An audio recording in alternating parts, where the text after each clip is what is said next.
everyone, welcome to That Pedal Show. Viewers, comments and questions live. Dan here. Mick here, hello. Hope you're all spectacular. Oh. Hope you like that chord.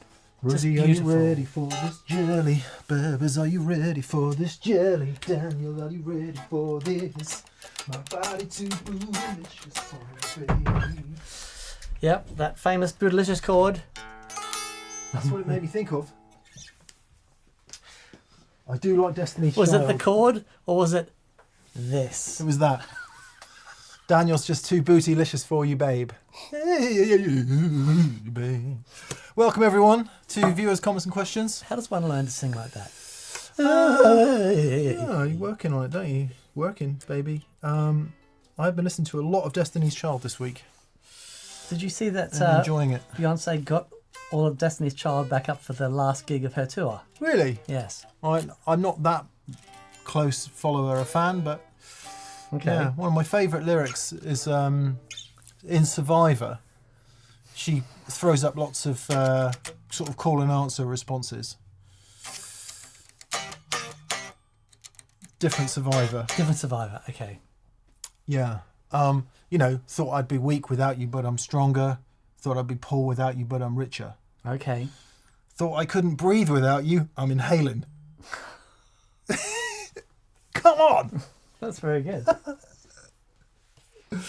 Anyway, Mark Gallagher says, why play guitar on stream if it's not plugged in? Mark, would you like the short answer or the long answer? The short answer is it's just too much hassle. Yep. But if I do this... Because there's an immense amount of production required. Yep. Yeah. And I just like having it.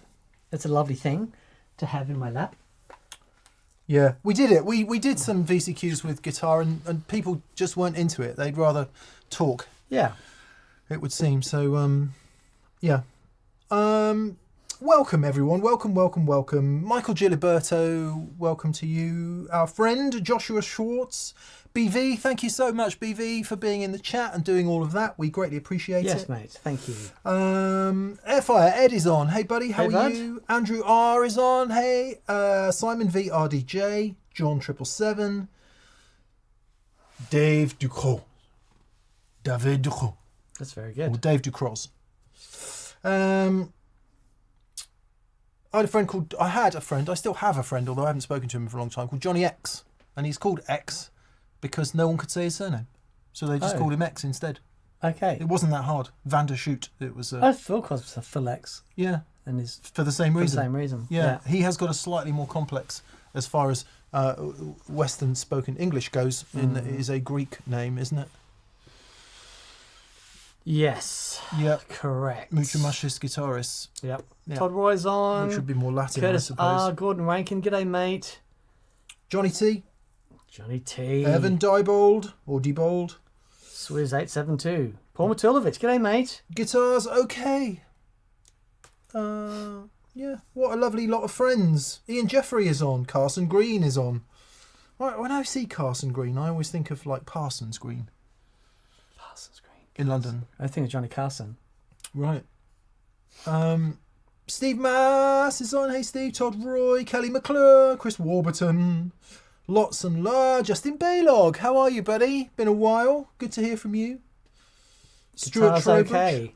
Yes, they are. They are, yeah. Frankie Holt, Byron Krause's Big Dog, and James Blessed. Oh, we have lots and lots of lovely, lovely, lovely friends on. And people vying to be the last in. You guys are hilarious. I better keep an eye on that. It's going to be a big week, Dan. It's going to be an absolutely massive week. Any thoughts of last week are long gone. Yeah. Although we did have a fantastic experience day on Friday. Oh, it was wonderful. What a beautiful bunch of Yes, chaps they thank were. you everyone who came on Friday and all the Fridays of experience days. Lovely humans you are too. We had a very nice day. Yeah, it was really, really lovely. I am going to turn the super chats off because we have quite a lot. BB, thank you for letting me know. So super chats are Yes. now. Ooh, Leftier Bass has commented the Cornerstone has released the Nucleo MIDI Reverb launch today. Very We have it. excited. We have it. Awesome. Yeah. Well, that'll be fun. Yeah, we have it.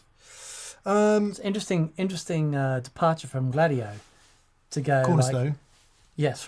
Cornerstone, to go from a bunch of gain stages. Like, we're going to do a really out there MIDI controlled reverb. Yeah. Paul David's. Yeah. It's great. Yeah, I wonder how Emilio and co got on with that, because going to MIDI Oh yeah. for a first pedal is often a somewhat steeper climb than you might imagine. Yeah. Yeah. I mean, I'm saying like I know what I'm talking about. I just know people who've done it, is what I'm saying.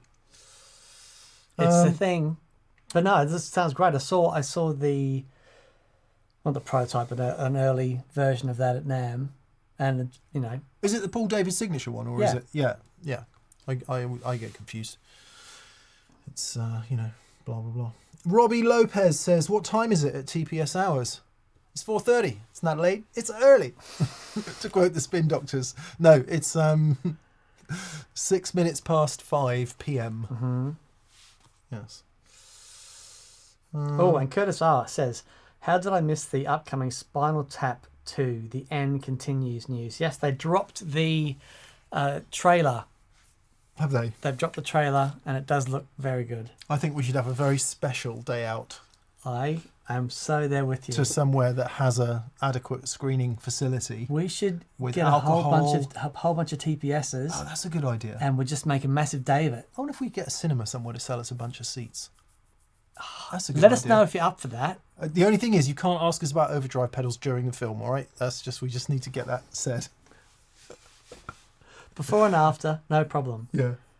Anyway, Michael Giliberto is first in today. Hey, Michael, Hey, hope you're mate. doing well, mate, after your recent surgery and stuff. So we hope you're doing great.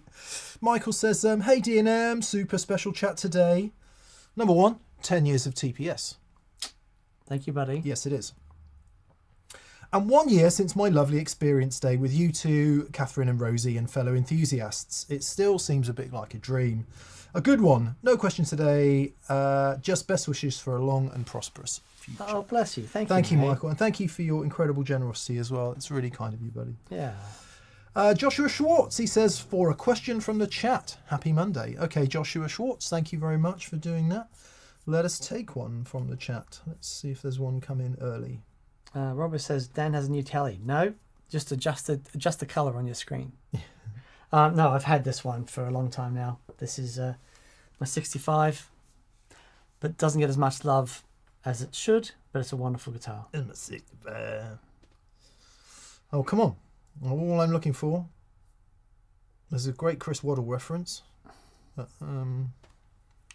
yeah, struggling to find a question. That technically was a question. Yeah. Fire 'em in then, peeps. Let us know. Zhao Reliogo says, have you guys been to the Oasis gig? No, not yet, but we are going. We are going on the Wednesday. Sunday we're going. To the gig? To the gig. Yeah. Yes. Yes. We might be going to 2 Oasis gigs, but we're definitely going on Sunday to an actual gig. There we go. So, yeah, it should be good. Looking forward to it. Yeah. They released cigarettes and alcohol either today or yesterday. The live version. Yeah. Awesome. Sounds great. Yeah. Just sounds flipping great. So, happy days. I do like cigarettes and alcohol. I mean, I like alcohol, don't like cigarettes. But as a song and a intention of life. Yes, yeah, definitely. Yeah. Play it in a couple of bands and it's like got and so it's much a special attitude. thing for us, right? Because when we heard that sound of Noel in the studio playing it with the rig that they hadn't put out in 30 years, it was okay, that's it, that's the sound. And then you see the lights sort of come on when he's playing it going, oh yeah, that was good. Airfire, Ed, how are you, buddy? Ed says, I want to buy a couple of nice singular guitar stands that will look good in a living room, for an upcoming forced move. Any suggestions? There's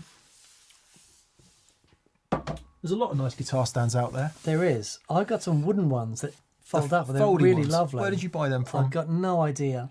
I think if you go onto the interwebs and I'll have a look look for for folding wooden guitar stand, you'll see them. They sort of it just sort of folds up into a little rectangle, doesn't it? Yeah. And then the front flops down, and they just look really nice. The other ones I would recommend after many years of use, so I'll go and get one. Oh, okay. So there's a bunch of them. Cooper Stand Pro. That's the ones that I use. Cooper Stand Pro. Really good. Taylor do a folding one as well, but the Cooper Stand Pro is really excellent.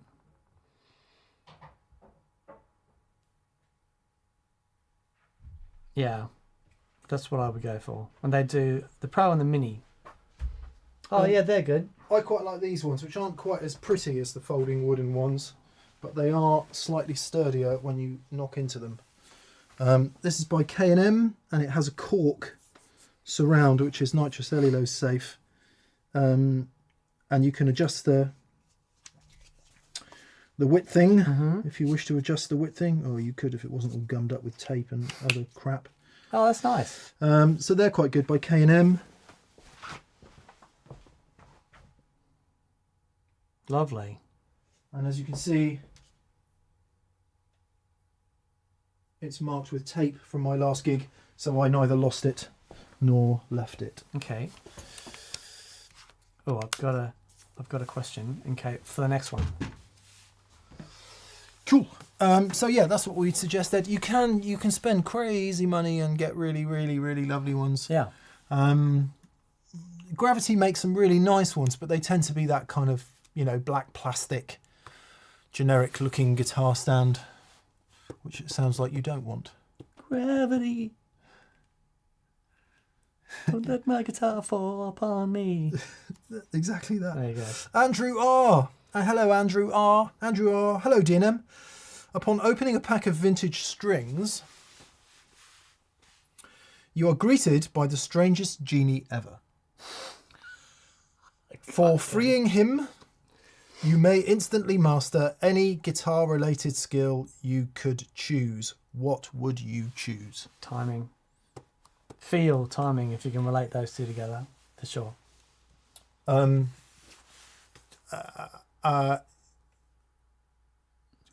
Chord harmony would be mine.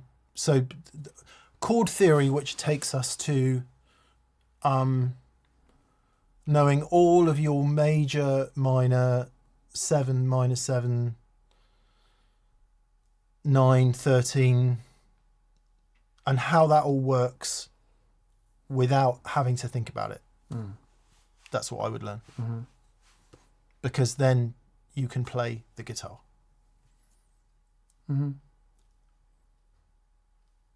Yeah. All it is after that is technique. Yeah. I heard this amazing quote from Guthrie Govan yesterday. He said, "You become the guitar player you deserve to be." You bastard. And I thought, that's fantastic. He said, if you spend any time playing scales, that's what you're going to sound like. He said, if you want to be an improviser, you need to improvise. And I thought, it's very good. It's very good, Guthrie. It's very good. I'm going to amend Guthrie's quote. Okay. And change the word deserve to choose. That's very good. I commend the amend. Yeah. I mean, obviously, I'd never argue with Guthrie when it comes to anything to do with the guitar, but yeah. Oh, great question, Andrew. Thank you. Good. Very good, mate.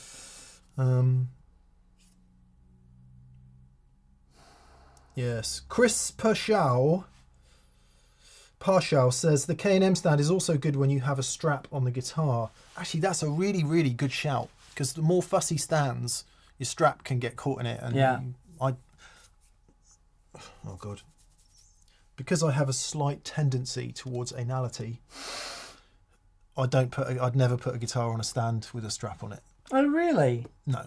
Okay. Because a number of things are going to happen. One, you pick the guitar up, the stand goes flying across the room. Two, somebody walks past, gets their foot caught in the stand, and the guitar goes flying. Yes. Etc. Unless it's like a live rack where you've on stage and you need the straps connected. But anyway, blah blah blah.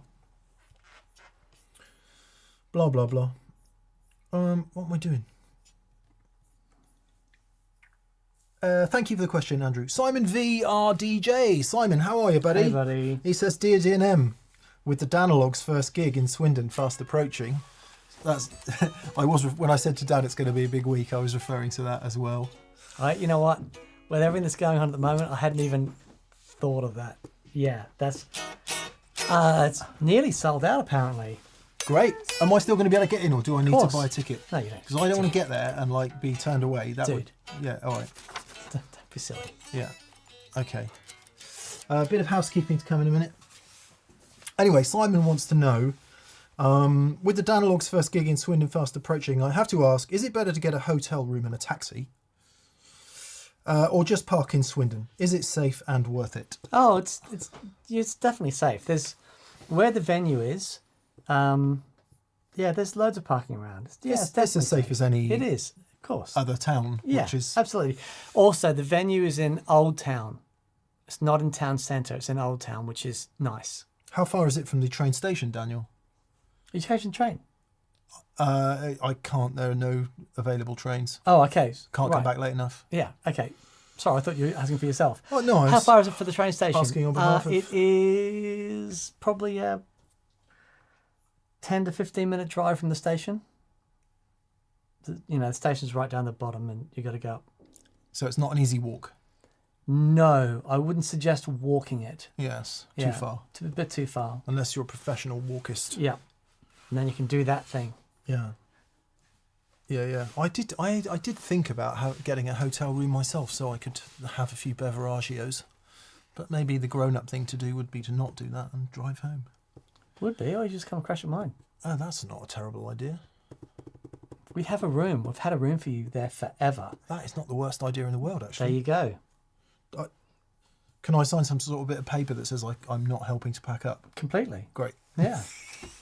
Completely.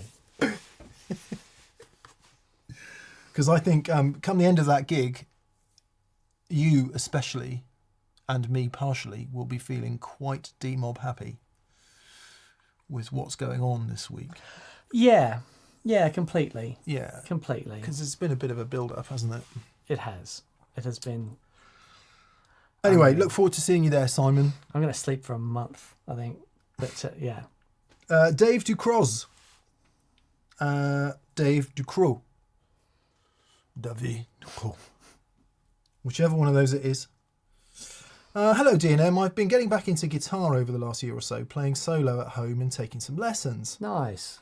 Any tips on a low-pressure way to find and start playing with others? Oh, I love this question. So, I've started doing plans for a vloggy thing for both of us in it, because we've both started doing some gigs sort of separately, because we were doing the TPS thing, the TPS band, and it was great fun, but it was there's a lot of pressure and a lot of work and trying to get everyone. Band. Really good great band. band. A really good band. I hope to do more in the future, but one of the things that we are doing now is sort of much less pressure, a lot more fun things. Exploring our own avenues. Yeah. Expressing yourself through the majesty of rock.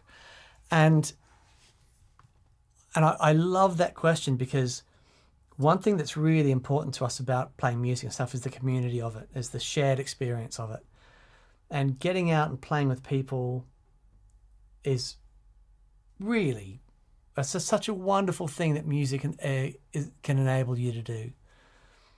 So, you've got things like jam nights. And the great thing about jam nights is no one is expecting you to get up and be Steve Vai.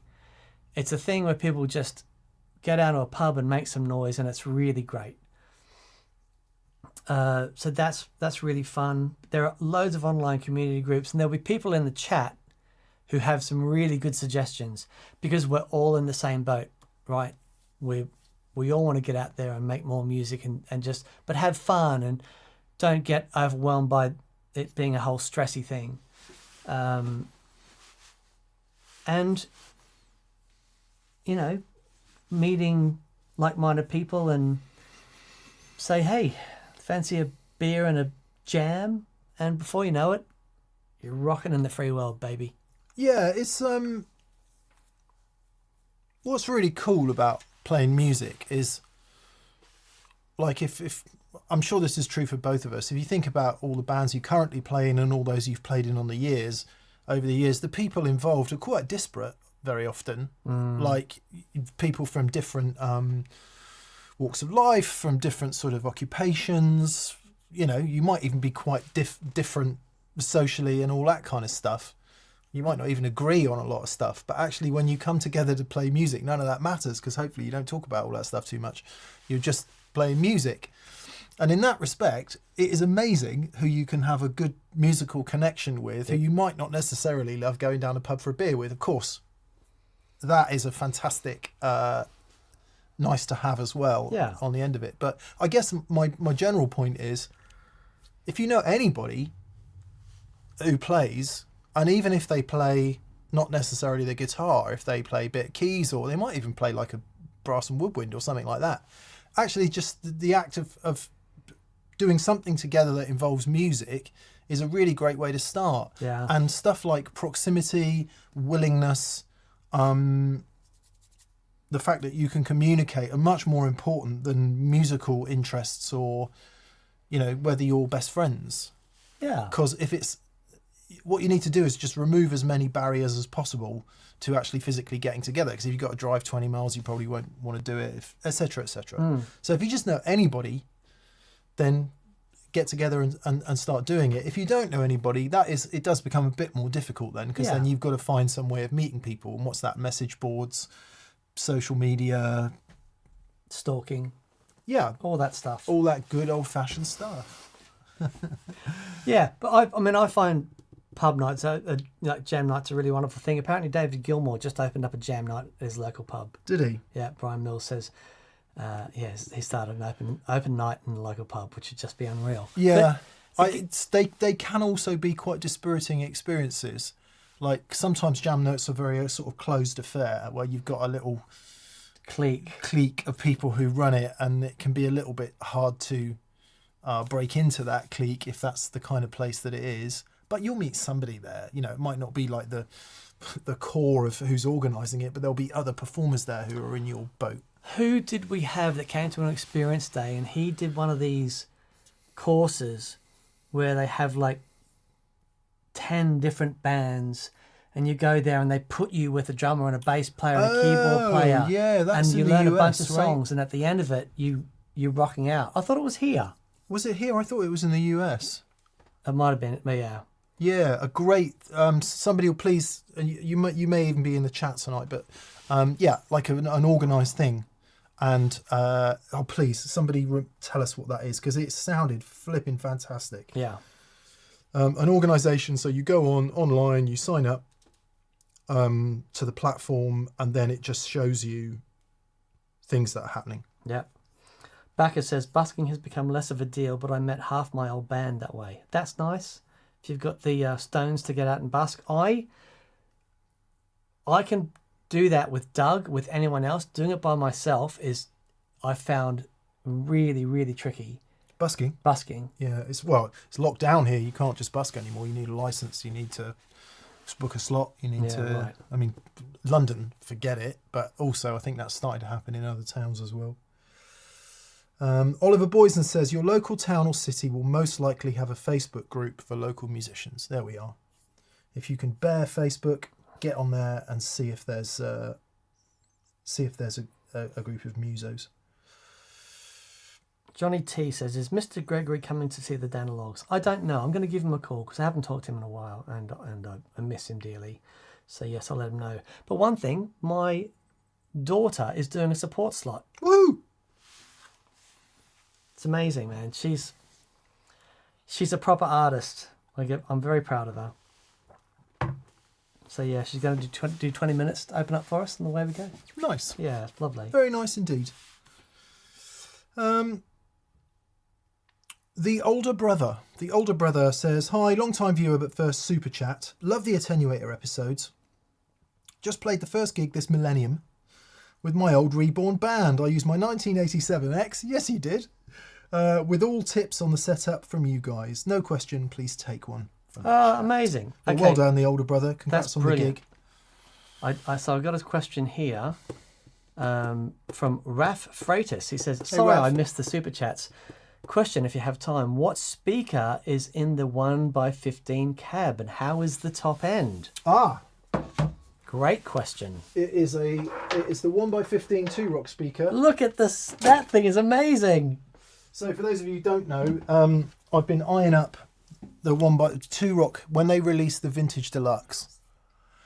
And maybe something else, but the Vintage Deluxe especially, they released a 3x10 cab, which is the one you get with the Joey Landreth signature, or the one that's recommended for the Joey Landreth signature, but also works great on the Vintage Deluxe. 3x10 being a speaker configuration that Fender used in the 50s and 60s for bandmasters, maybe some other stuff. But they also did a 115, and I'm fascinated by 115 speakers because I love them in vibroverbs. And every time I hear one, I always think, man, that sounds really nice. So anyway, 2-rock Duo 115. And it is this speaker, and it's not too heavy. Oh, it's an actual 2-rock 15th inch. Wow. Oh, fantastic. And Yeah. what's it rated as? Awesome. It's rated as awesome. There you go. That's what it looks like from the front. You can see that it's not very heavy. Look. Wow. So Is it pine? I don't expect so. They usually use ply. But, Right. I couldn't confirm or deny. Okay. It's rated at 8 ohms. 8 of your Great British Ohms. Made by WGS. Cool. So 2-rock obviously have had a long relationship with WGS, and yes, and it's great. I'm running it in. It probably is already running, but I do it as a matter of course. And just playing some basic clean guitar with the classic reverb. It just sounded fantastic. Wow. Because people tend to think that 2-rocks that oops, don't worry, it's only your Les Paul. It gets no love now. Because of the compression, that will have sounded much worse than it was. What, the cracking? Clatter. Look, I promise you, look, listen how loud this is. See? It's such a great sound. I know, I can hear it in the headphones when I'm doing audio. Hear these stalls. We are going to buy some new stalls. Hang on, God, what's going on? The assumption is because 15s are used in subs, PAs and bass cabs, that's what they sound like, and it's just not the case at all.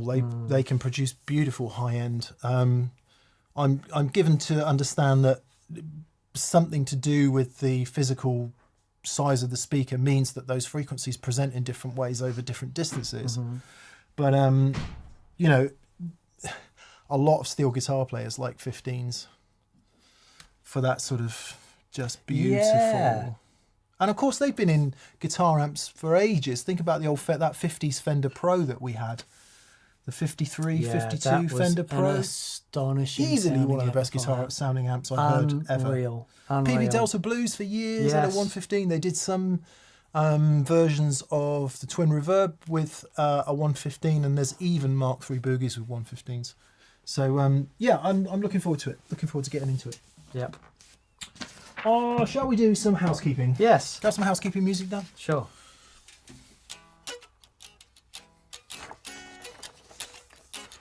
Hello and welcome to this week's housekeeping on That Pedal Show. Viewer comments and questions. We have the announcement for this week's patron giveaway. 2 winners for July. All right. Michael from Melbourne in Australia is the winner of one Wampler pedal. I think, was it Wampler? And Mark from Bristol in the UK is the winner of the other Wampler pedal. We don't know which is which, but you will have had an email. All right. Moving on, TPS Experience Days. Big news in Experience Day land. We're just sorting some new dates. Tickets will go on sale in August. We're hoping to add a couple of extra dates this year into October and November. And we'll be setting dates for the first half of next year.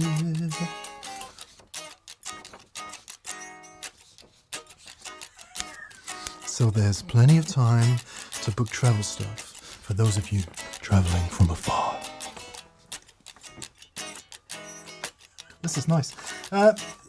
make sure you're subscribed to our mailing list to get notified of new dates and when the tickets will go on sale. So if you want to come to an experience day, go to thatpedalshowstore.com, go to thatpedalshow.com, sign up for our newsletter, the specific experience day newsletter. Is that, or is it just... No. Yeah. Just sign up to the mailing list and then you'll know, so you can be hovering over your mouse like a cat poised for pouncing at the time of purchase. And if you're a TPS patron, you'll hear first, ahead of time.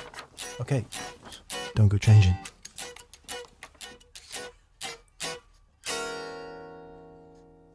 That was nice. This is Jessica. Remember, you don't have to go home, but you can't stay here. It's feeling a bit off mic. Oh.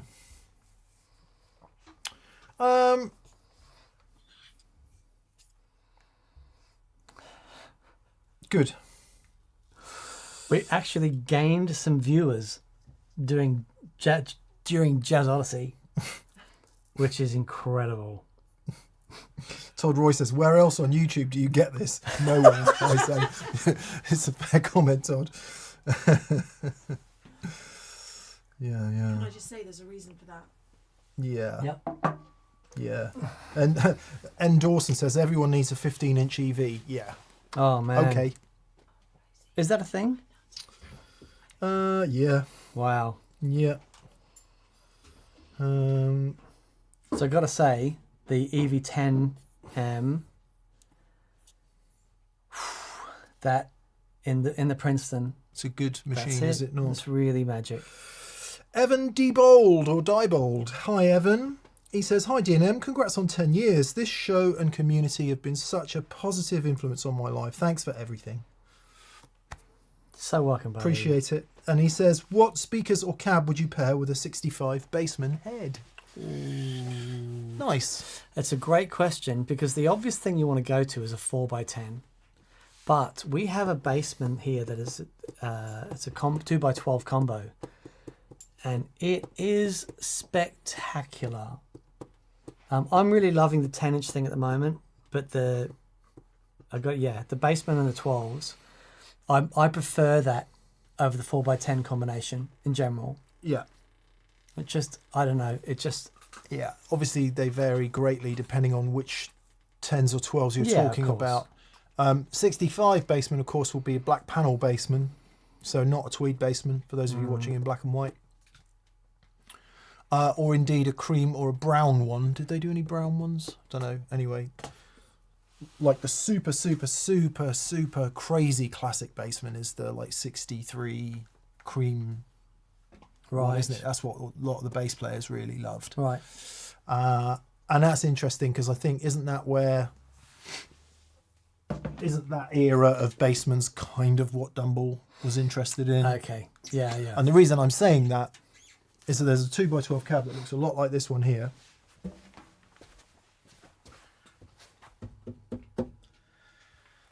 Which just works fantastic on those kind of amps. And dear old Robin's Dumble cab is quite similar to that. So I think it's the same dimensions as a mid-60s Bassman cab. I want to say it is, but with the oval cutout in the back, and then he uses the G1265 Celestian speakers for that kind of thing, which he loves. But of course, you know, mid-60s Fender amps, you'd be looking at whatever it was they were putting in mid-60s Fender amps at that time. Yeah, not a lot. Yeah, they certainly weren't overpowered No. things. So obviously you've got a great deal of choice. If you can get a 212, I would totally recommend it, because just the extra air and space and open back to 212, pardon me, for that sound. It's such a great noise. And then you might want to add some reverb somewhere, but that would be up to you. Yeah. And people really, there's probably a lot of people coming in the chat recommending all kinds of, you know, Eminence, WGS, Celestian, because you can go either way with that amp. You don't have to choose an American voice speaker. You could Yeah, right. very well be looking at a British voice speaker. So, Yeah. it's a hard question to answer. It is. It is. But Yeah. let's put it this way: there are no wrong answers. No. Try and go with something period correct if you can. One semi-good thing about old cabinets is you can pick them up for really sensible money quite often. Yeah. I mean, if you see a cabinet that's been used, it'll be used because it probably sounded good. Yeah. Wouldn't it be great to have the matching cab? How good would that be? Simon V, RDJ again. Hey Simon, Hey, he mate. says, I forgot to ask, now that the Boss RT2 is out, can you chaps please do a shootout of it and your favourite rotary pedals? Yes. Is it better than the Rotophere or the older Boss RE20? Show off Latchmo 2. And we'll also have, thank you, mate. We'll also have the new Keeley one as well. Oh, there's a the new rotary Keeley one as well, is Keeley there? rotary, which is great. Yeah, so that'll be fun. But yeah, I mean, I find it fascinating that effects like the rotary, people keep finding new and exciting ways to do it, which is brilliant. I was a big fan of the old Boss RT20. It was a really great sounding thing. I think I mentioned it last week. It was on John Wesley's board when he was touring with Porcupine Tree, and loved it. I love the little blue spinning thingy, and they've kept it. And there it is. Ah, Ding ding, swang. Focus. There you go. rotary ensemble. So it will do a spinny thing, will it? If I Yes. plug it in. Is it 9 volts? Yep. There will be 9 volts. Yeah. All of the Boss shenanigan. They're very good. They're very consistent. Consistent. And I suspect, knowing Boss, it will require a jack in the input. Let's see. Nothing. Nothing, mate. I felt like such a failure as a father because found out last night my daughter has never seen the castle. There we go. DJ, spin that thing. You got a speed button on there? Yeah. See it spinning? Not sure the colours are generating very well on that camera, but There you anyway, go. that's You very can see it exciting. spinning. It's great. So yeah, we'll get that on the show. We'll get it on the show, and I mean, my biggest question is: does analog drive-through matter? Because apparently it doesn't. So I want to answer that question. Because as much as I love the Rotophere, it is a giant pain in the behind. Yes, completely. I think what I'm going to do when we do that show, I'll bring my scope in and we can show what happens with analog drive-through and what happens when you don't have analog drive-through. Okay, that'd be nice. Because this used to be a brown 1x12 combo. It's now a head. Yes. Because I'm going to get another one of these so I can have it all the same, which is important to me. And now, of course, it means I can't have the Rotophere in the bottom of the combo.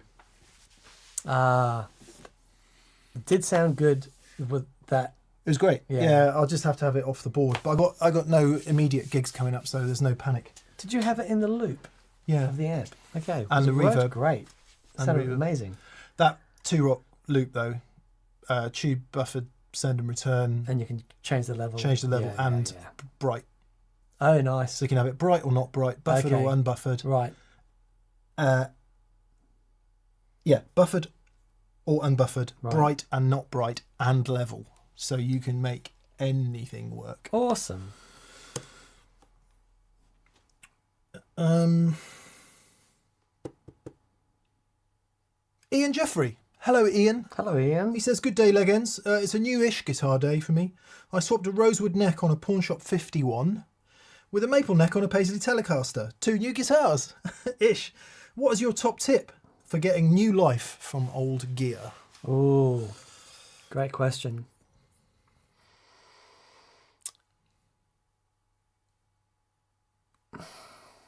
all of the old gear that I've got, there's still a lot of life in it. Wood is amazing, you know. I've got a table that a friend built for me that was submerged. He built it out of timber that was submerged in the Norfolk Broads for 200 years. So Nice.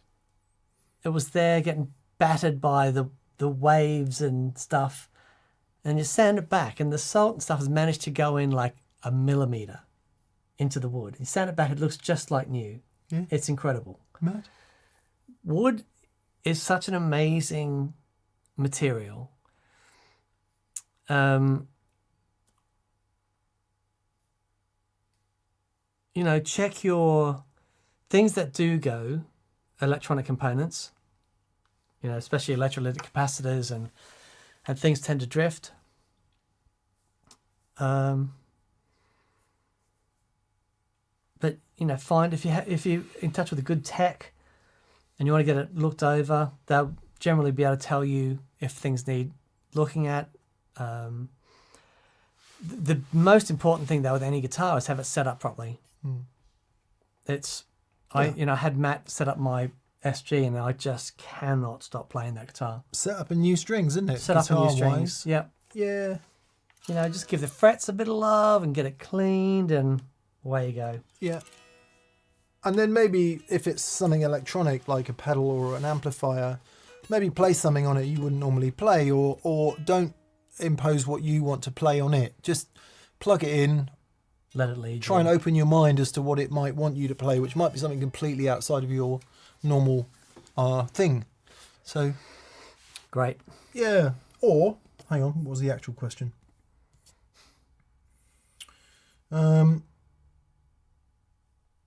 New life from old gear. Sell it.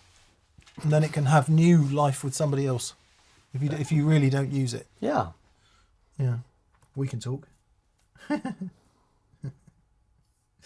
Carson Green. This is a great question. Carson says, if a cab costs $600 plus, why are heads nearly as much as combos? I'd love a head and cab, but not for $500 more than a combo. What am I missing?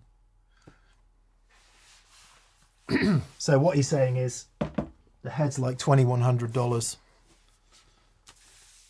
The combo is $2,300. So if you imagine, plus the cab, for the head. If you imagine you've got your head, right? You've only got to wait one box. The difference between a head and a combo is the length of the panels down the side. Generally, it's a bit extra wood. It's a bit of extra wood. For a head and a cab, you've got to make it all again. Yeah, and bigger, and the cost of making this box is not how much wood is in it. Exactly. The cost of making that box is the humans involved in doing it and the CNC tooling or whatever it is else you've got. Somebody has to cover it. Covering is still done predominantly by hand as far as I'm aware. Check it, screw the hardware on. So the labour cost is double, isn't it? Because you've got two boxes. Completely. So I think it's that. Yeah. Yeah, that's what it is. Plus the cost of the speaker, obviously. Although, no, we can cancel that out because that's in the combo. Yeah. Yeah. But I do like a head and a cab. That's he says while playing with two combos at the moment. But I do like the head and the cab thing. It's great. Really loving that Dr. Z cab at the moment with the matchless going into it. Be interesting to put the speakers in the matchless cab and see how different the cabs sound. Yeah.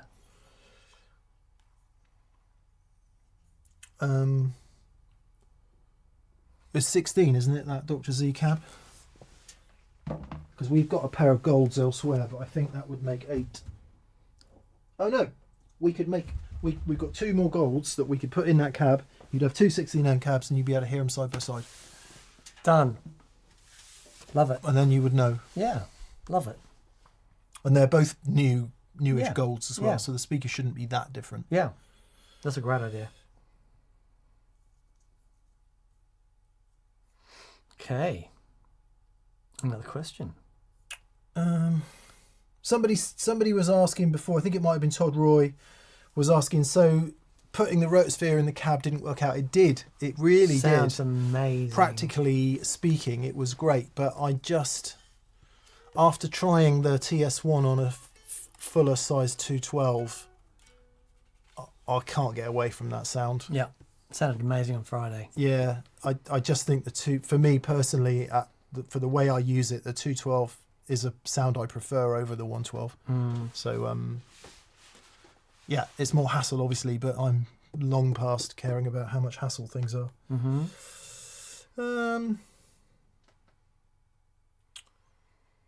Yes. Yes. David McIntosh says, hello lads, what's the one piece of gear you wish you owned?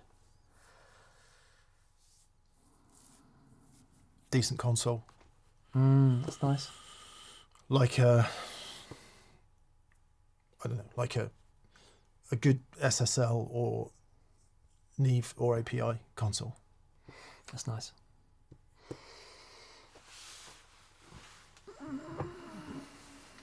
And preferably a Neve one. Or an SSL one. Or an API one. Or a Trident. Yeah. Or an old even an old Audient. They made some lovely ones too. Any good console. What's the really expensive valve microphone that everyone uses? Neumann U47? Neumann U47. Or 67? Yeah. I'd like one of those. Looks like a Telefunken U47. 7. That's right.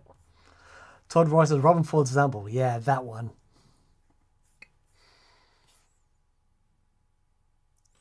Yeah. Yeah.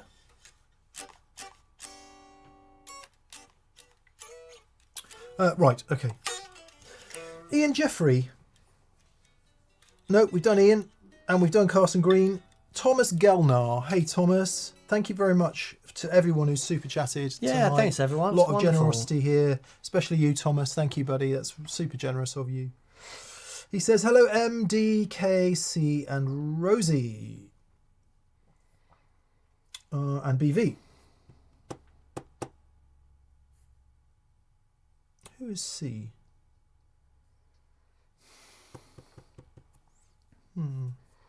Might be Callum, who's no longer here. Oh, okay. He's returned. After visiting TPS last Friday, yes, that's who it is. Thomas, how are you, buddy? Sorry, I've just realised. I bought a Princeton the same night at Toman to pair with my... Honestly, you should be on some sort of commission from Fender for Princetons. You must have sold A lot. many at this point. Yeah, yeah. To pair with my Blues DeVille, thank you for the glorious day. Now I'm rewatching Wet Dry episodes to get started. Greetings from Germany. Thank you, Thomas. Thank you, mate. Thomas drove from Aachen to come and see us. Thank you, Thomas. It was really great to see you and hang out, buddy. Yeah. And yeah, I thought your casino sounded great. Can't wait to hear what you think when you get the new pickups in it. Yeah. Yeah. It was a really fun day. Yeah. Loads of beautiful people. Yeah, really good day. Donut Daddy. Donut Daddy.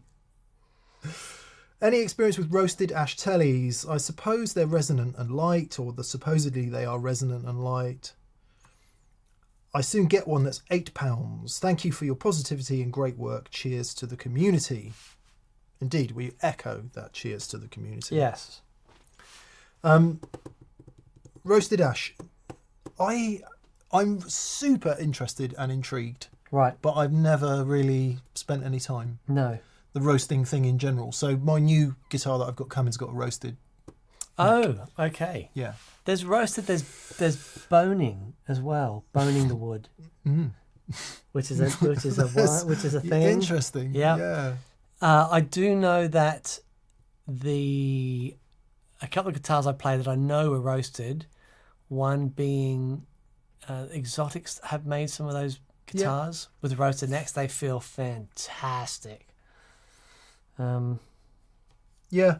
I think that somebody will inevitably put us right on this, but my understanding of why they bake or roast wood is it does something it's not Molecular. just about, it does something molecular. It's not just about drying it out and making it lighter.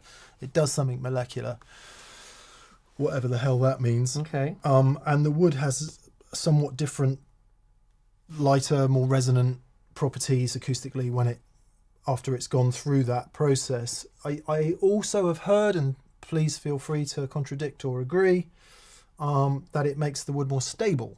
Right. So less prone to moving about, which can be an issue with necks. Everyone's being very silly in the chat, Michael. Why would they do that? I don't Daniel? know. There's some, as the lumber guy said to the vicar, jokes going on. All of this silliness. I thought we were past this. Ian Jeffrey says, I've seen a couple of truss rods trying to escape out the back of roasted neck, so that's interesting. Oh, interesting.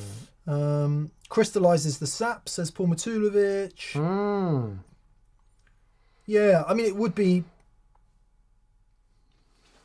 be tremendously interesting to then look at a roasted maple guitar 50 years down the line.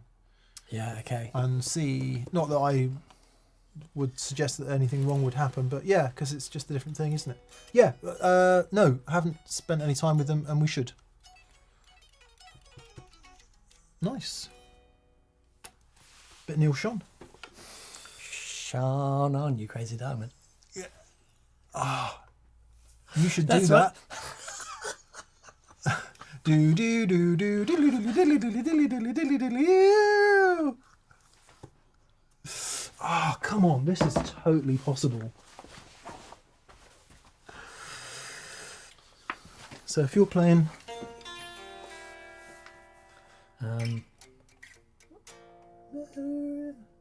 Okay, so cheap perfume.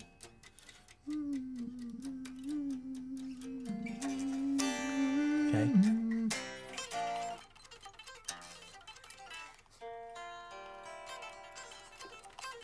So you need to play. Okay. So What are the chords?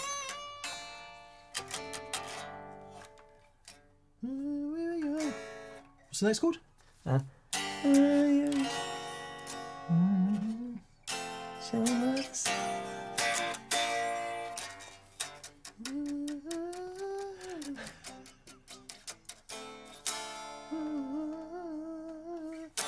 I'm going to work on this next week. If it was Sean on B you flat, we could have done it. That's yeah. We can yeah.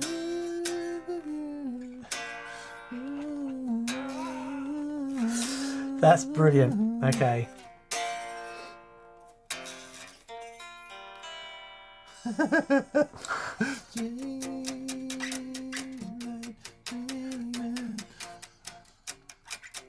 Mashups. TPS mashups.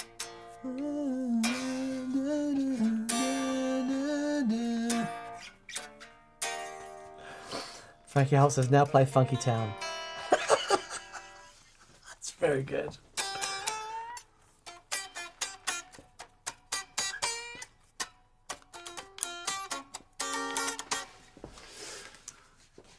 Well, a little bit of better knowledge would have made that much better.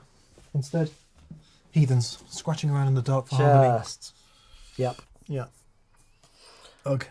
Kid67 says, Dan, I have an extra ticket to Oasis on the 6th of September. I know you can get me backstage. Mate, I cannot. But enjoy the gig. Because Yeah. it'll be awesome.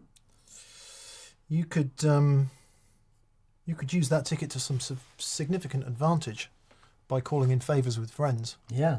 Oh, you need them to bid favours. Yeah. And just we keep mean getting higher and perfectly higher. legitimate, normal favours. Yeah. Things like fixing your car, mowing your lawn, stuff like that. Or other favours. Right. Ian Pattison says, do we prefer the 10 or 12-inch Princeton? Dan prefers the 10-inch with a uprated speaker in it. We haven't played them side by side enough. I haven't played them side by side enough to answer that question fully.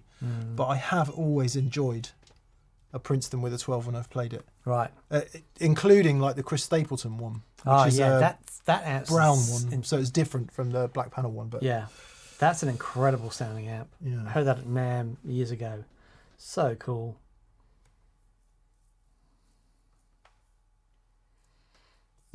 Our kid says, "You're still welcome to join me." Thank you, mate. We're actually going next Sunday. One of the times. Should be a good we're going. laugh. It'll be. Are you going to drive? Yeah, I have to. I mean, on Sunday. Yeah. Yeah. Yeah, I'm trying to work out because it's like it might be that everyone else in the world takes public transport, so the roads will be all right. Or it'll I'm be thinking, yeah. just add on 3 hours either side and I think do that that. anyway. It's going to be any way you slice it. It's going to be rough. yeah. It's a lot of people to get in and out of central London. Yeah. These are the things I think about, obviously. Paul Matulovic. Hello, Hey, buddy. Paul. He says, evening tiptoes. Sort of on topic from Friday. I ran a Bad Cat 100R recently that they wanted. I ran into a Bad Cat 100R recently they wanted $1,500 for. Interesting concept. A 5-watt amp that can use a special class D amp to bring you up to 100 watts. I didn't come home with it. Pass. Yeah, I remember that. Do you remember that?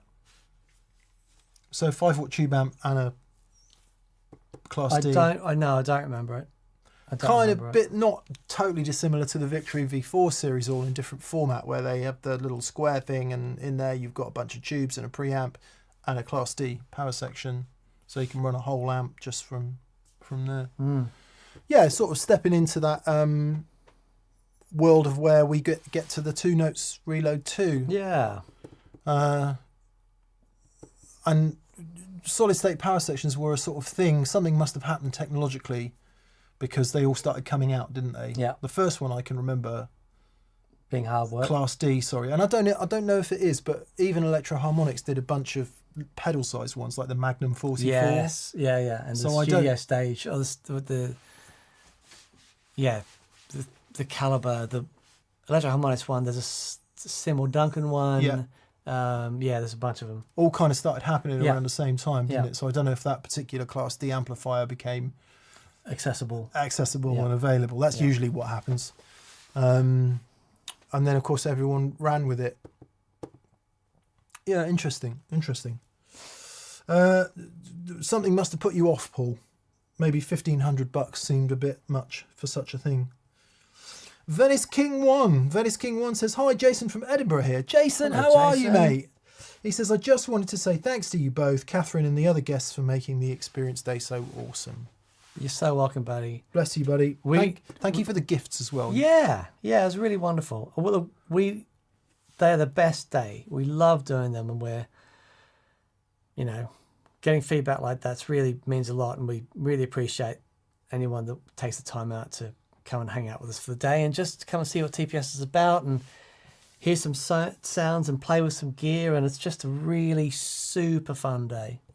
Jason played some very nice stuff. He had a very nice Strat. I hope you feel good about your Strat too, Jason. He was quite interested in playing the 61. Okay. And he was playing his own Strat, and it sounded fantastic. Put the 61 on, sounded fine. Yeah, right. It's like, Yeah. I hope you feel good about it, buddy. Yeah. Played some really lovely stuff. Jason hadn't played loud very much at all. And what I'll remember forever, Jason, is he stood here like this, getting used to it, being a bit tentative because obviously it's loud, 2-2 rocks, and I'm just easing it up.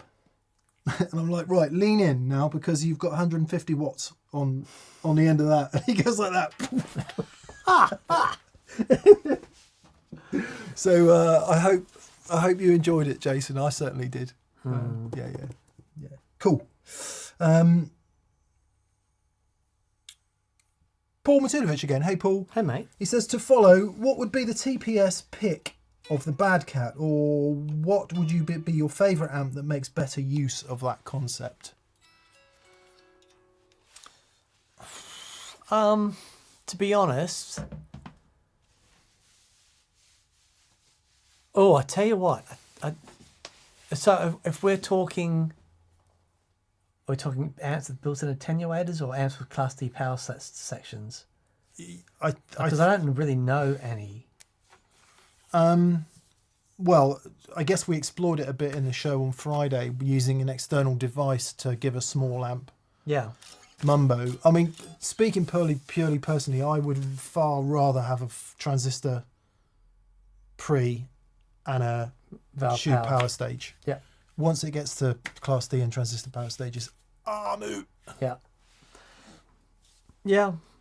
And there's some great transistor amps out there that I really dig, and I always used to really love. I had a Music Man, which had exactly that That's what it was. transistor front end, valve power stage.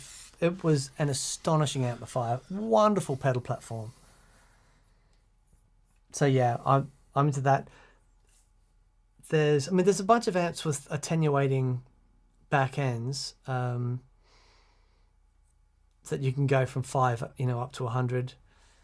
The Hamster's really great at that.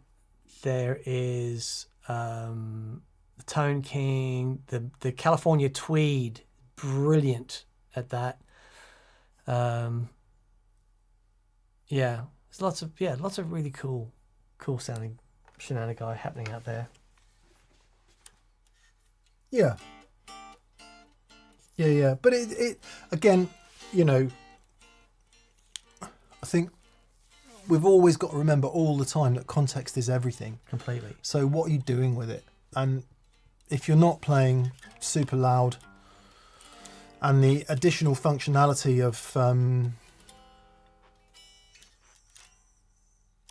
one of the things I really love about the external box thing, whether it's the 2 Notes one or the Fryette one, is the easy route into taking a small amp, cranking it, and adding post effects. Yeah. That, to me, that's the golden jewel of all of it. Completely. Because that's the thing they fought so hard to try and get around in the golden age of, cranked Marshalls in studios. That's the thing that Landau and Lukather and all those guys were just struggling with, because unless you did post effects in a console, which of course you can do in a studio, actually trying to get it live meant racks. It meant tube buffered effects loops. It meant all kinds of line to instrument level conversion and all of that, which was a real pain in the behind for so long, and required, at least a small refrigerator, if not necessarily a giant one full of stuff you didn't need, but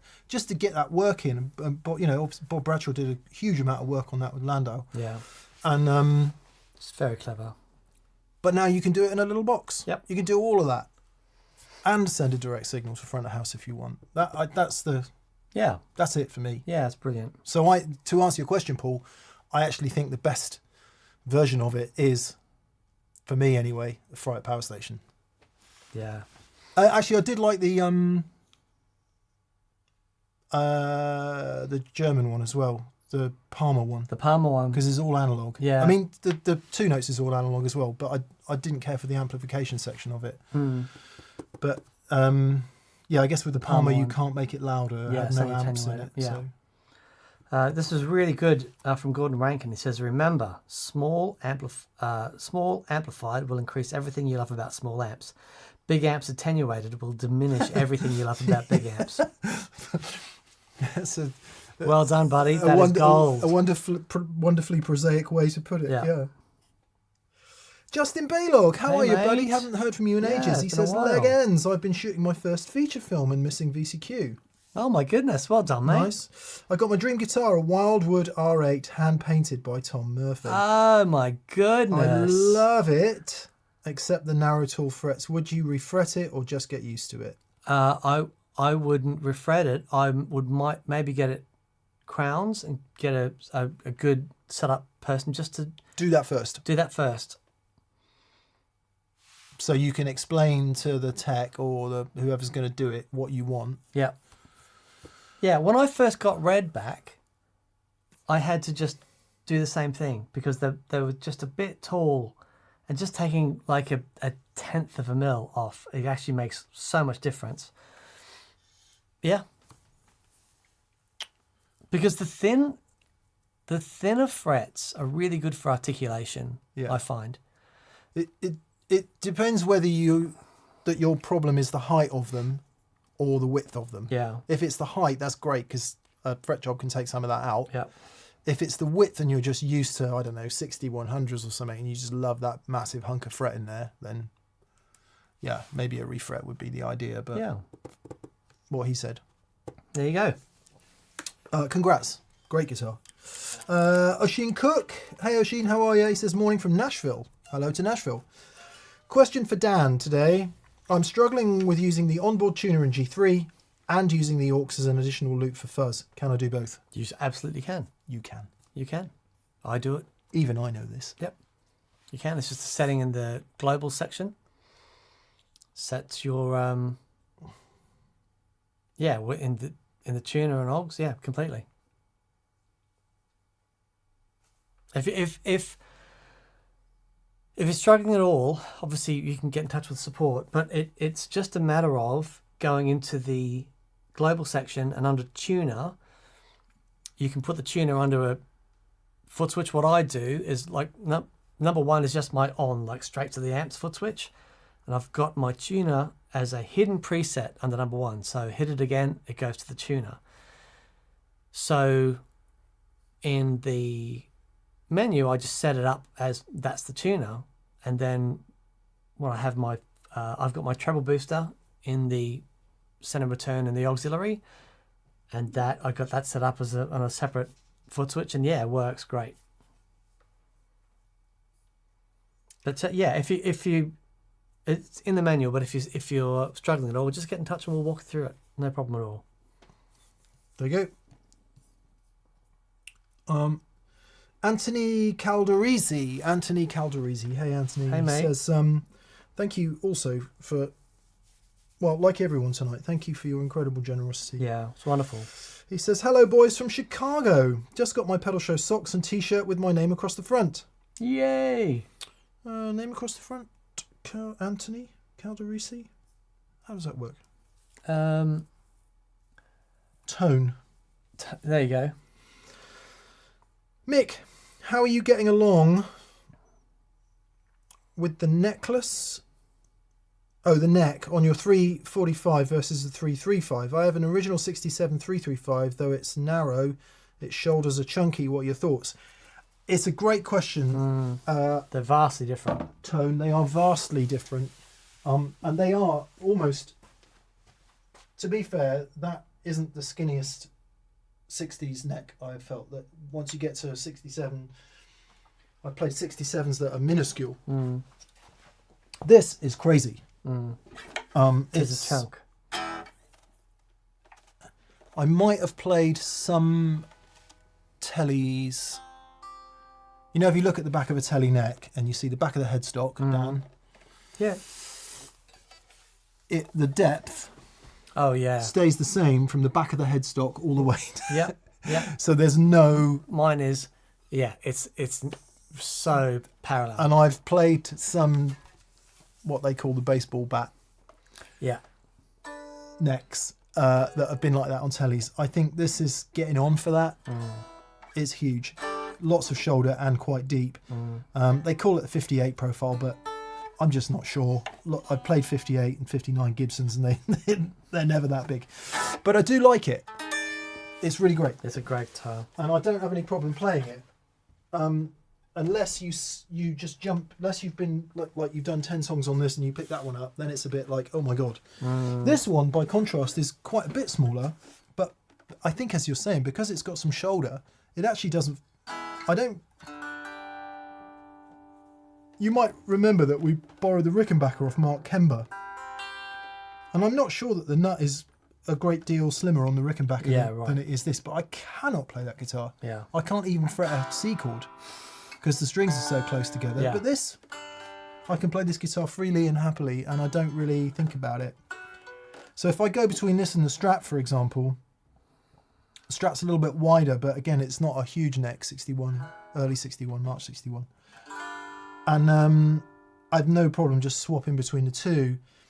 The Gold Top Les Paul is somewhere between this and the 335. So, yeah, I don't have a big problem with it. I've never worried that much about neck shapes. unless it's physically too small to play, Yeah. or what I really don't like is where it's flat on the back, Yeah, like an Ibanez neck, Yeah. and you've got all this shoulder. Sorry, like a gem neck. You've got all this shoulder and quite flat comparatively to a more C profile that you would get with a vintage guitar. So I can't play those. What I really do love is the increase in taper, which this one has too. Yeah. So it's quite thick here and not so thick down here. Yeah, so Butters has got a thick old neck on it. Yeah. But there is a stability about them. You know, Yeah. they just have a real thing. But even that, there's a good come in there. I've honestly seen them where it's just straight. Straight from that, right? Yeah. Yeah, okay. Never on an original one, by the way. Always on reissues. Yeah.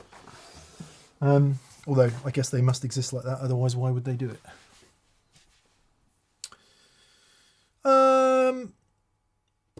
Hope you're enjoying your 67.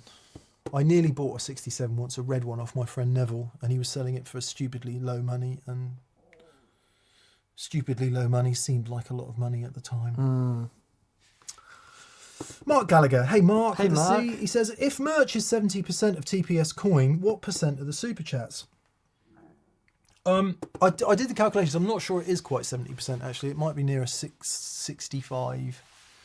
Okay. Yeah. Don't know. Haven't calculated it. It's not. What's the word I'm looking for? Very small. Right. It's not insignificant. Yeah. It all makes a difference, Yeah, honestly. that's the nature of it. You've got Yeah. to do, if you have a business like this, you've got to have like little bits of cash Yeah. coming in from loads of different places, because no one amount of that cash is going to keep the wheels on. And I appreciate when we say things like that and people look around and they see all the gear we've got and the guitars and everything, they're like, what are you guys talking about? You must be rolling in it. It's like, not really. No. You know, this is, remember, a lot of these pedals are given to us for a start. Guitars and stuff, they're off the back of 35 years of playing and trading. And, Yeah. you know, the vintage guitars, we've said this before, but the vintage guitars we tend to own ourselves. We buy those personally. And that is, I mean, you saw, like, when I'm not pleading poverty or anything like that, of course not. But in order to buy that 335, I had to sell like 12 things. So Yeah. it's not like there's, what am I trying to say? There isn't tons of cash pouring out of TPS. It just doesn't work that way. It wouldn't, like, for example, if it had to support us all, it wouldn't. Yeah. So that might give you an idea of the size of the business. Yeah. And he says, oh yeah, why play guitar on stream if it's not plugged in? As we said before, too much hassle. Asked and answered. Yeah. Just means a whole separate recording chain and all that kind of stuff, and ducking mics, and would mean an extra person doing production. And we're here to chat. Yeah, for sure.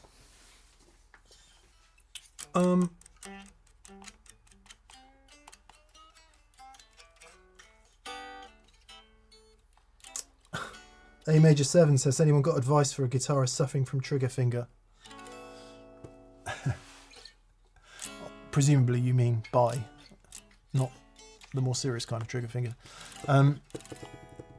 Well, my friend Eckhart Tolle would say 3 deep breaths is all you need for anything ever. Really? Yeah. 3, when I say 3 deep breaths, Let's all do it together, people. Let's all do it 3 together. deeply conscious breaths. He offers that for addiction. So if you want to drink or you want to eat something, but you can't be playing an A Major 7 while doing it, Dan. I'm doing it specifically for A Major 7. Yeah. And then that will resend to you, apparently. Failing that, turn the computer off.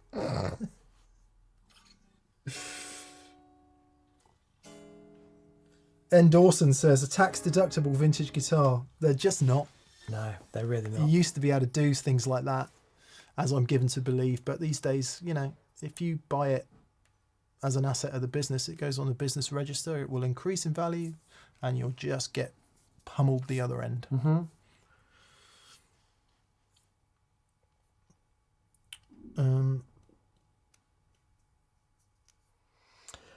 Pedro says, I don't know why PayPal hasn't become the norm, as YouTube takes between 40 and 60% of super chats. They do take a lot.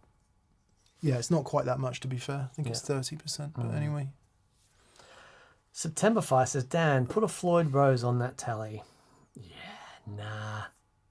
I would like a guitar with a Floyd Rose on it, though. I do like them. I like the way they sound. I didn't even tell you. Dean Cutler got in touch and he said he heard you saying that you, if you want a shredder guitar, he'd be very happy to lend you one for a while. Oh, really? Yeah. Because the two we had from Dean had the standard Strat trems on, but he also does a really, really good Floydy type one. Does he? That's his thing. Okay. Yeah. Or you could just play the Ibanez for a bit. That particular Ibanez is not good. It is not the dream. What's wrong with it? It just doesn't sound very good. It doesn't feel... Because I had that guitar, the proper version of it. Yeah. And I remember it well. And that ain't it.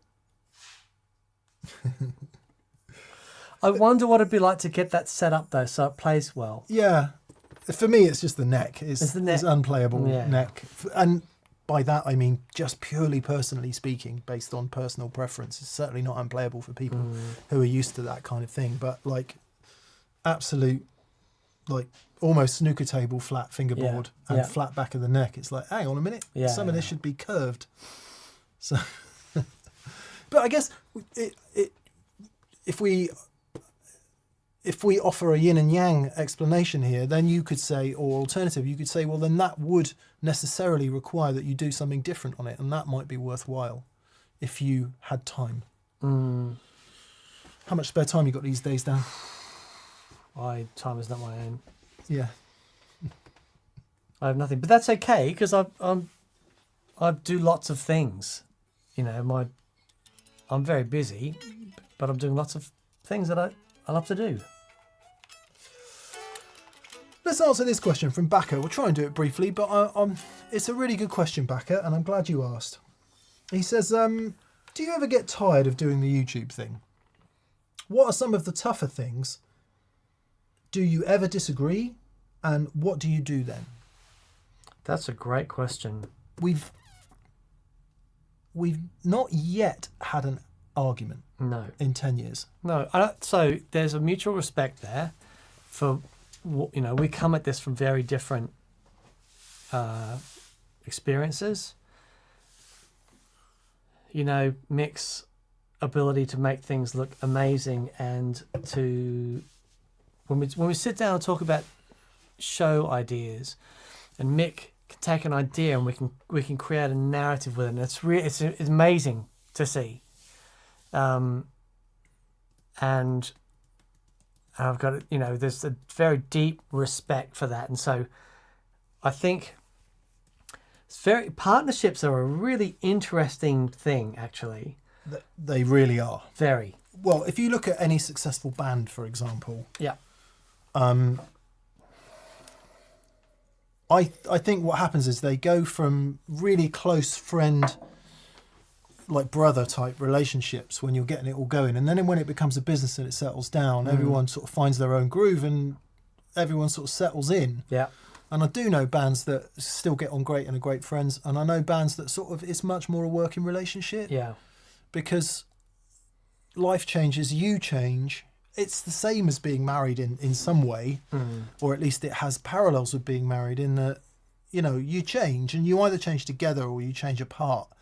And I think we've been really lucky in 10 years. Like I said, we haven't actually had an argument in 10 years. I don't know that we've really disagreed about it much, have we? Anything? No. I mean, but because we talk, we Yeah. have conversations, and also we talk about lots of stuff. Yeah. We're not, you know, we talk about like philosophy and politics and everything. Yeah. Stuff that we don't share on TPS because it's a private thing between you and me, but we're really close friends. Yeah. And that's a part of it. But when it's business time, we kind of understand where Also, I know Mick's really good at this, and I'm okay with doing a few other things, and so it works. yeah, maybe if Catherine wasn't involved, maybe there would have been more difficult times. Yeah, for Because sure. there's definitely been times where I've been stressed and suffering with pretty poor mental health, and Dan has as well. Yeah. And that can introduce stress to a working environment or a working relationship. And we've got to give endless props to Catherine really for, talking me off the ledge many times. Yeah, for sure. And just offering a route to logic, to critical thinking, to going, no, there's a solution. There is a solution. You just need to get out of your head for 5 minutes and figure out what that is. And I think that learning over the 10 years, and bear in mind, nothing has ever been that serious, right? So we've never had an existential crisis in terms of financially. We've never had any huge problems. Really, the decisions we've got to make are generally good ones, aren't they? It's not we're like, very do you want fortunate. shit on toast, shit sandwich, or shit fricassee? Yeah. It's like, you do you want want one of the three? Yeah, do you want steak sandwich, steak on toast, or steak exactly. fricassee, isn't it? Yeah. It's like we're very lucky that we're doing this. So to actually answer your question, do you get tired of the YouTube thing? Yeah, I really do. I love this community. I love our experience days. I love the core audience. I love doing this with Dan, and I love the people who accept it in good faith for what it is. What continually drives me absolutely crazy and sad and depressed is the amount of kind of unenlightened bullshit you read in the comments, and that still to this day does my head in. So I have to actively go, that's not why we're here. Yeah. We're here for you guys. We're here for the people who get it. And some days it can take a minute to remember that. We do it for the people who love it, not for the people who don't like it. And that anyone who's online will tell you the same thing. If you put yourself, and it's our choice, remember, if you put yourself in an open forum, completely, where anybody can say what the hell they like to you and about you, you're going to get some hate. Yep. And it's your choice, right? And we know that. So I do still find that difficult, and I find the thoughtlessness of some of it very hard to deal with. But then you remember, actually, what that person is saying is not about you. It's not this. Yeah. They're venting some other anger or frustration, and they are having a bad time. So you can try and find it in yourself to have some empathy for those people who are having a bad time. So yeah, YouTube, dealing with YouTube. And the other side of that coin is YouTube wants fast, dumb, and populist. That's what YouTube wants. And those are all the three things that TPS isn't. Yeah. So being in an environment and a publishing world where if you're not fast, dumb, and populist, everything's 10 times harder work.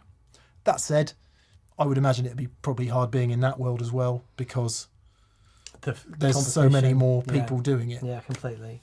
Because the assumption is it's just all about the numbers. Everyone's assumption is all you want is a bigger number. And I'm like, sorry, I'm gonna It's like, I get it. Forget that. Yeah. Who cares what size the number is? What matters is you're doing work of value. What's been in... I remember going to a couple of the early YouTuber meetups, and all people talking about the numbers, and Mick and I were just like...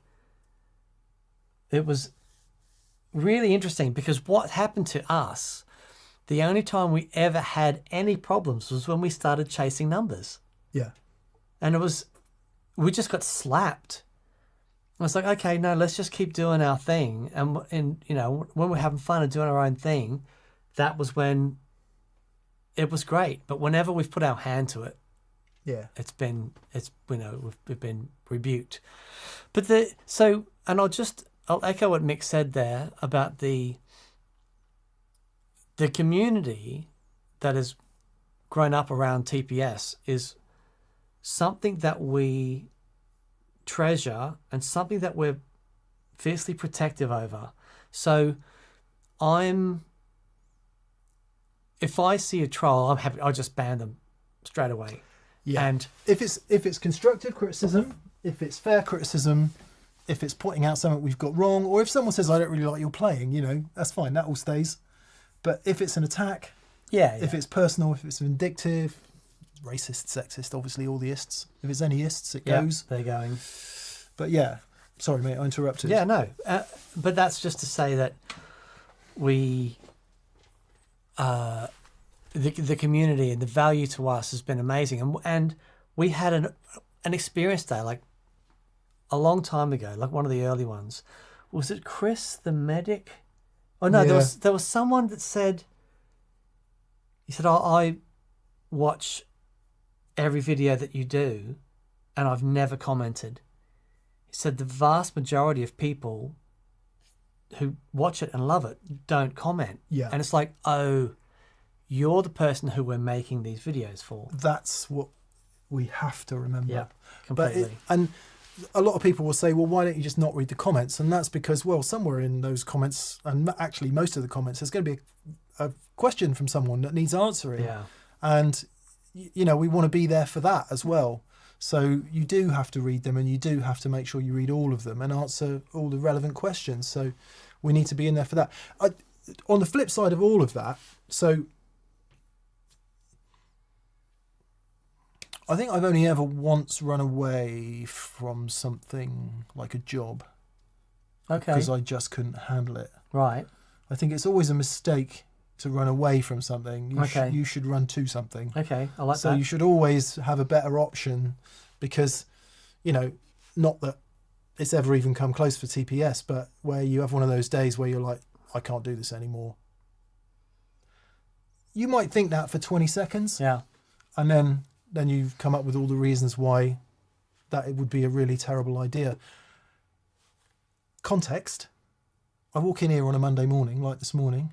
I got up, went out for a run with the dog, got back, did some stretching, got here about 10 a.m. Walk in here.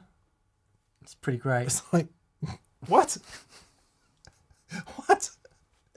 That's pretty great. Did some battery testing to see how long things are going to run for, you know, a job we might have to do this week. Tested the speed of some SD cards, had to do a bunch of pre-production stuff just to make sure that we can hit the ground running. It's like, what? Yeah. That's crazy. So yeah, you do have to remember that. I kind of, you know, and I would say just finally from my end, if it sounds like I'm critical of YouTube as an organisation, again, let's look at the yang to that yin. They enabled our being here. Completely. Without YouTube, we wouldn't be here. So we are grateful for the platform. Yeah. Private account says, eye-opener for me. I'd weirdly assumed that the TPS universe was the one safe haven I knew of from the internet, on the internet. I guess it's the nature of the beast. Sad though. Look, it is. It completely is a safe haven. And compared to a lot of other people, Look, it's very different. Yeah. one of the wonderful things is seeing the conversations that are happening in the chat as we're like everyone that comes to the live chat, all of you, and that are taking part and interacting. You're all here for the same reasons. We're here for the community, for the enlightenment, all that stuff. It's fantastic. This absolutely is core TPS, and you can come here and you can ask any questions. And the wonderful thing is that you ask a question on a video, and you'll have other TPS viewers come and say, "Oh, this is what I do," and it's absolutely brilliant. That is absolutely core TPS. But it's an open forum, and people are free to say whatever they want, but not without consequences. And some of those times, the consequences is you're out of here. But just know that we read every single comment, and as soon as any of that rubbish appears, it's gone. And we don't have time for it. We don't have time because you're the people we want to give our energy to. It takes a lot of energy to keep putting these out every week. And we love it, and we love that you appreciate it. And we'll keep doing it for you. Yeah. Iman says, thanks for the many years of fun videos. It's all not so serious. I completely agree. And you just got to see it in a different, just change your relationship with it. But Yeah, that has exactly. taken a minute. Yeah. I mean, I use this example. Imagine you walk into work one morning, someone's pinned on the notice board, Dave is an absolute tosser. He's awful at his job and he should be sacked. On the public notice board at work. And the managing director goes, what do you want me to take that down for? Just leave it there.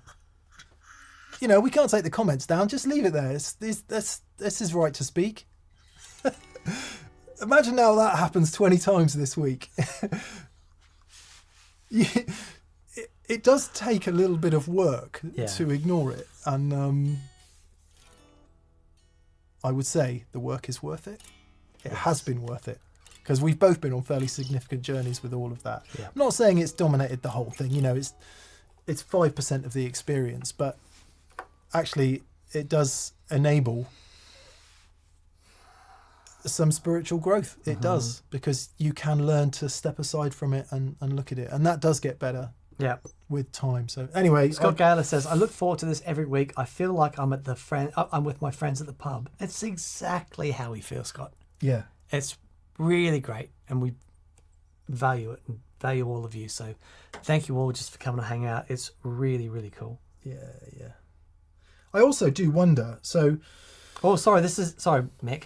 Soulfish says, I think I've watched 99% of TPS and I've never commented before. Oh, well. I've just worked it out after 10 years. Thank you, Mick. There you go. Well, thank you for watching. Yeah, I'm thank glad you, you've mate. enjoyed it. Ryan Black says, in a conversation he's having with Chris Quinn, they're talking about inflammation, and not as in a swelling, but things becoming inflammatory on the net.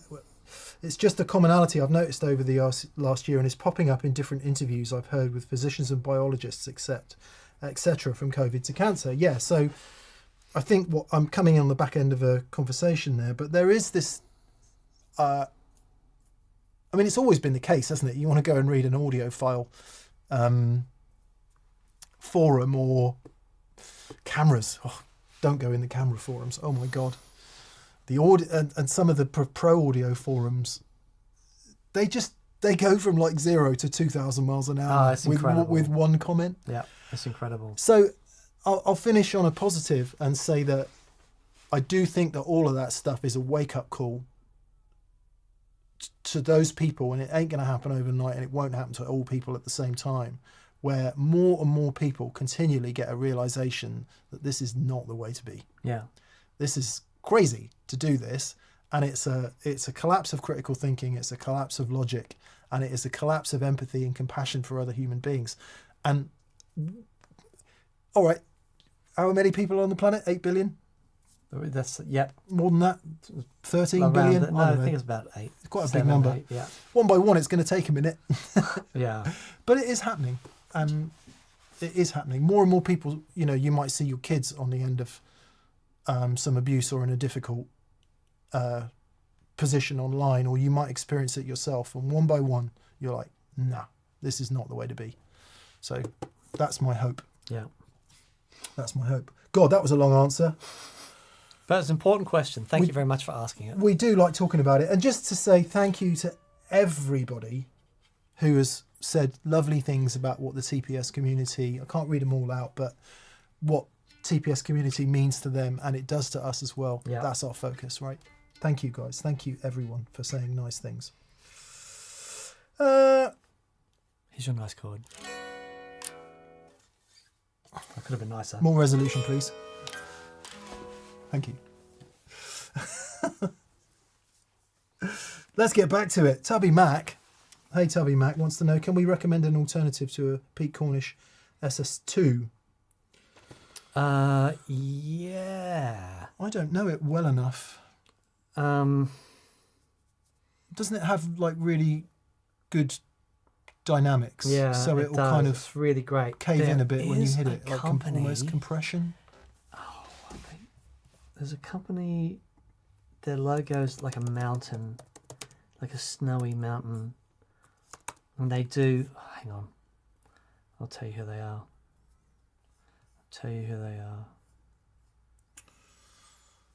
Satisfies a tremendous void in the musician's palette of tone colours, says the Pete Cornish website. Totally different from any overdrive distortion effect that has ever been previously available. Amazingly responsive to changes in guitar volume and picking articulation. Best bottom end retention ever heard in an effect, while the mid-range is sweet and transparent.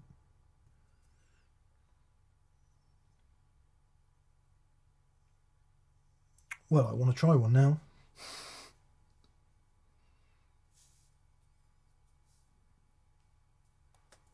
Really want to try one. Yeah, okay. Let us know, anyone, if you know something similar to it. Because I don't. There is... I mean, obviously, get a Cornish one if you can, but I would imagine the wait list is somewhat long.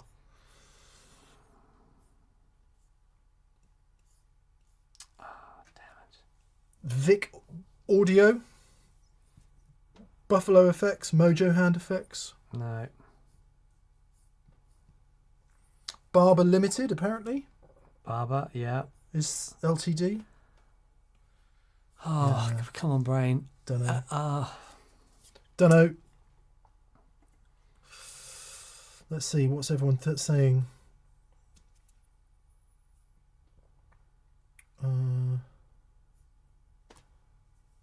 Oh, it'll come to me.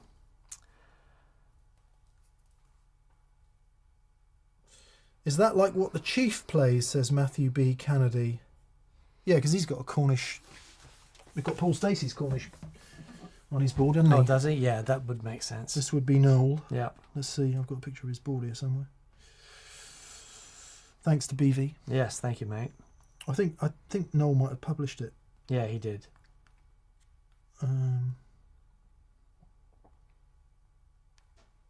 Oh, they were talking about inflammation and health problems.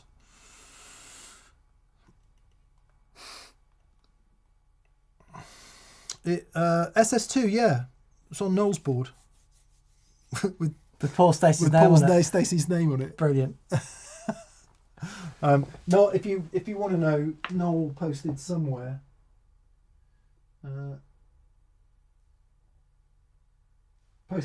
Pictures of his pedal board and rig. Kingsley Page on there as well, Daniel. Mm-hmm. I rather suspect that was your fault, was it? Or was that Paul's fault? Paul's fault. Okay. Yeah. No, the Kingsley Page, like, it's Paul's fault that I found the Kingsley Page to begin with. Everest Effects, is it Everest? Kilimanjaro. Mount Snowdon Effects. Ben Nevis Effects. I'm tossing the keyboard. Happy 10th anniversary, says Paul Matulovic. Thank you, Paul, again. He says, I had the pleasure of an experience day last year with Mr. Giliberto. Got my anniversary baseball tee, and I shall get a cup as well. Thank you, Paul. Bless you, mate. Thank you for your continued support, buddy. We really appreciate it. Okay, I found it. They are called Echo Line. Ah. Echo Line, and they are, I'm going to say, very similar in design and flavour to Cornish pedals. Ah. They sound very, very good. Were they German? I think so. They're Echo from Line. somewhere. Echo Line. That's what you're after. Plexico, Duncan, great to hear from you, buddy. He says, "Hey M&D, hope the summer is going well." It is. It's the best weather I can remember in the UK. Oh, it's incredible. Yeah. Shift Line. Sorry, they're called Shift Line. Shift Line. Yeah. Go and check them out because they do some really. Shift line pedals. Let me just double check I'm not talking out my backside. Duncan Plexico says, "Hope the summer is going well, M&D. Mick, how is the album? Dan, good luck for the new gig. See you both at NAMM.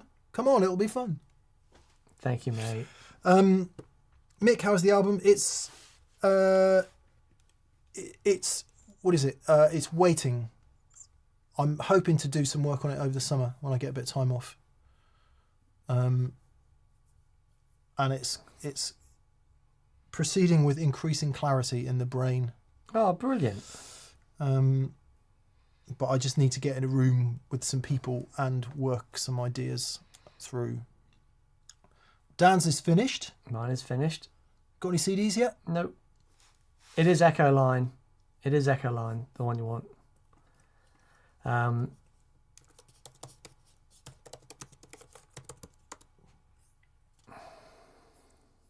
Echoline pedals made in.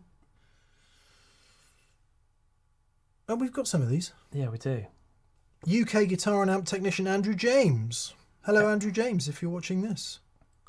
Yeah, they're really great. They're really, really great. Nice. So mine is finished. I'd hope to have some CDs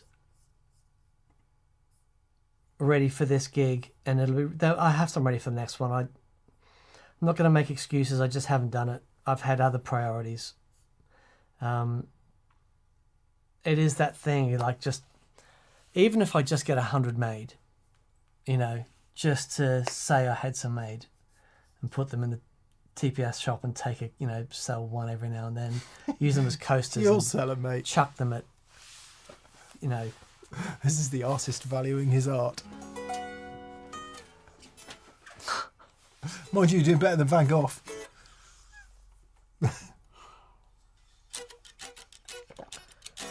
Didn't he create something crazy like 100 pieces of art a day or something? I don't know. That some artist said his output was unbelievable. Didn't make a penny until after he died.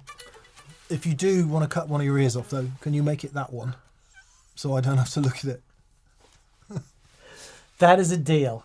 That is a deal. I would cut that one off. It would be harder as well, because you probably have to do it. Oh no, you could do it from the front. Right. Yeah, no, go from the back. Yeah. Nice. Please, nobody cut their ear off. It's not advisable. No. Cheers, Duncan.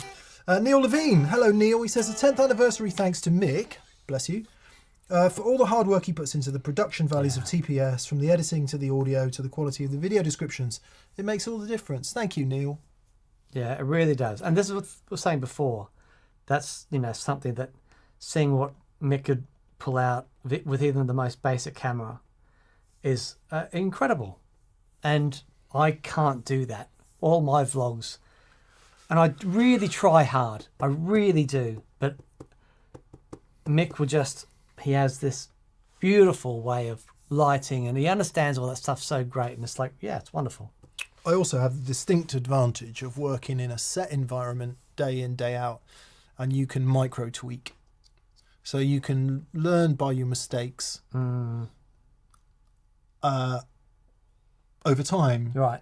And but you recognise what you want better. I don't. Oh, I see. I sit down and just go, contrast and full. Yeah, maybe. Hello, baby girl. I am considering it. You know, it's time to change again, because we've talked about changing the studio in here. Are you all right, Rosie? You look like you've got something to say. Yeah. You probably need a wee, do you? Yeah. Why don't you you going to come up here, or do you not feel like that today? Because your leg's been hurting a bit, hasn't it? You going to come up here or not? No. Probably need a wee, don't you? Let's just rattle through the last super chats, because as usual, Simon VRDJ and Plexico are having a last question off. Duncan starts with last, perchance. He then says, Simon, look out! Simon says, hello to Duncan. Have a great week, chaps. And then Duncan is finally in with hello, Simon. Yes, so Duncan wins this week. You've probably just spent quite a lot of money, guys. Thank you very much. Thank you. It's kind of you to do that.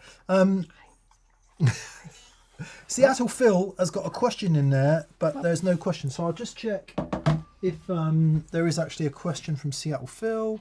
You okay, Dan? Come up. Come on. Come and see me. Yes. There she is.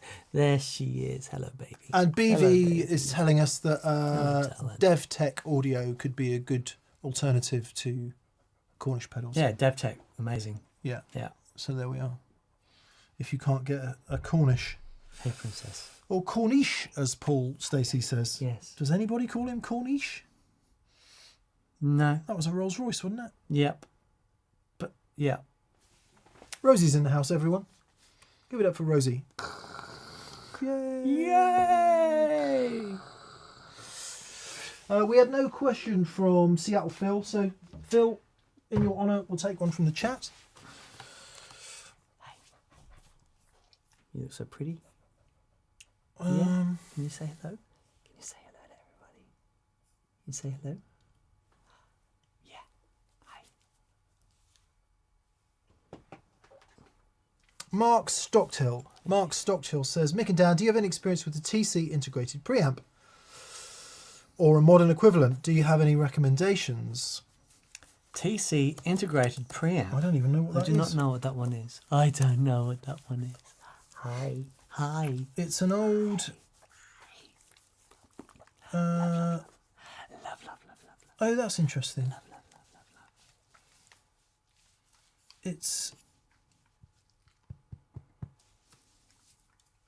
It's a 3-knob thing that's got bass, treble and gain by the looks of things. Mm-hmm. Is it like a 500 series? Or Clean boost mode. No, it's a pedal. All right. Integrated preamp has a lot of range, can cut more bass and get tighter. Blah, blah, blah, blah, blah. So it looks like a preamp. Quite what preamp it is, I don't know, but it looks like that. Volume, bass and treble. Oh, wow. Literally Okay. never seen it before. That looks like the same. So that'll be the same time as the original stereo chorus flanger. It looks like that sort of design. Yeah. I don't know if it's maybe the same as like the Boss Fet thing. Yeah, right. The green thing. Yeah. Uh, FA1. Sure we had one somewhere, but yeah. So no, I don't know anything about it. I'm ashamed to say I've never even seen one. Isn't it mad? We've been doing this for 10 years. I know, still finer stuff. And there's a pedal we've never even seen. Mm-hmm. Integrated preamp circuit. Let's see. DIY stomp boxes, obviously. Yeah.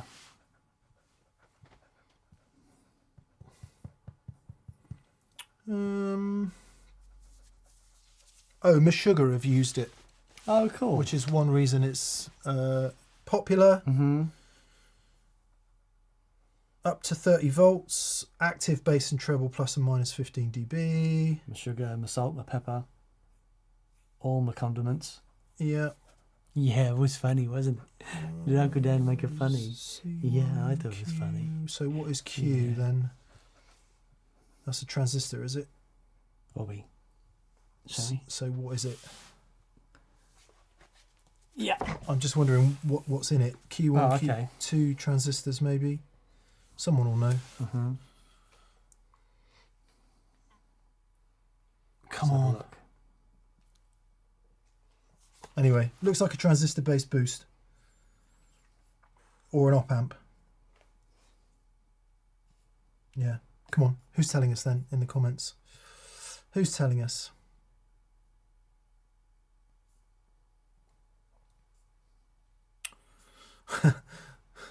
Our kid 67 says, Rosie, do you want to go and see Oasis? God, she'd be a nightmare in that environment. Wouldn't you, Rosie? You'd be good smelling around for drugs probably, but it would. Frankie Holt says, fairly certain it's a Boss preamp clone.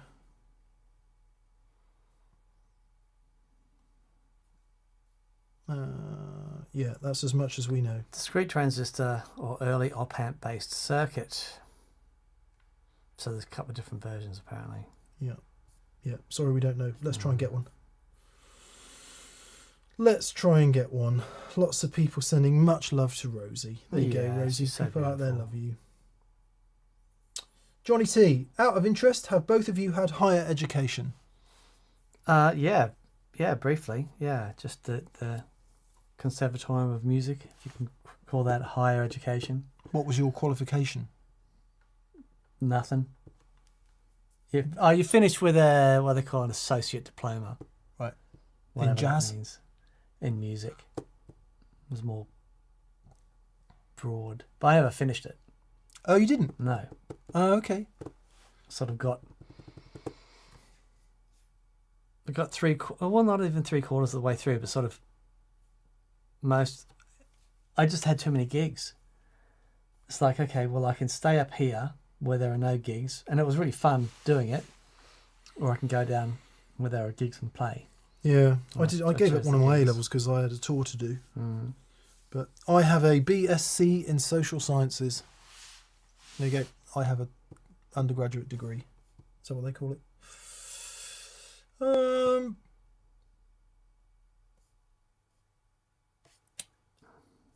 It's interesting, you know, higher education.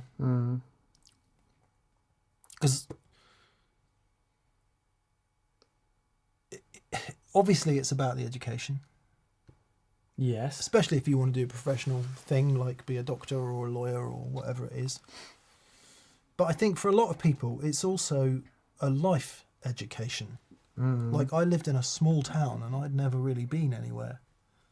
Oh, yeah, for sure. And had very, very narrow outlook looking back on it, which I never would have known had I not upped sticks, moved somewhere, lived on my own, done all that. And it was a great opportunity to grow up a bit. Yeah. And just broaden one's view. Yeah. Because a lot of people get... I do know there's a strong argument that says that, you know, all the airy-fairy degrees, like the humanities, are just pointless and no one should do them. I just couldn't disagree more. I'm fully of the supporting attitude of education for education's sake. Yeah, for sure. I totally get that. Because it's not the content that matters, it's learning how to think that matters. Yeah. What you learn is, you know, if you want to be a doctor, it's important. But for all of that, it's learning how to think, learning how to construct an argument, learning how to think in the abstract, learning stuff like logic. But where do you think that's still being taught? What? What you were just saying? Well, if you do any degree, you have to think, don't you? Because you have to analyse and write essays and you have to study, you have to read, you have to quote all your reading materials. So yeah, I do. Okay. I really do, especially if you do humanities. But and that I don't, you know, God, I wouldn't want to suggest that the sciences don't include all that as well. Of course they do. Yeah, I'm a big fan of it. I'm a big fan of it. I don't know how. See, it's a bit of a golden period when I went because it's pre-internet. Yeah. Okay. Pre-Chat GPT. Oh yeah, pre-AI, but pre-internet in general, or at least pre-commonly consumed broadband internet. There was internet, but nobody used it, or at least not many people used it. And it all just felt a little bit more innocent, for want of a better word. Yeah. Innocent compared to now. Yeah. Because it was just of its time then. And easier, harder to circumnavigate actually doing the work. Yeah. No, I'm a big fan of it. Yeah, I'm cool. a big fan of it. Also, I think let's also look at the demographics of it. You know, it wasn't that long ago where you weren't expected to live much beyond 70. Yeah, right. That's changed exponentially in the last 50 years in most modern Western developed countries. Oh, yeah. So you've got all this extra life, Yeah. potentially, if you're lucky. And then you end up having to do something in that last period or in the third period of your life. Before we had education, work, die, right? Now we have education, work, what the hell am I going to do now? So if you spend a bit longer in the education bit, Yeah, for sure. why not? Yeah. You know, certainly in many European countries, you don't have to, but it's much more common to do higher education. Sorry, I'm rabbling. I feel quite strongly about it.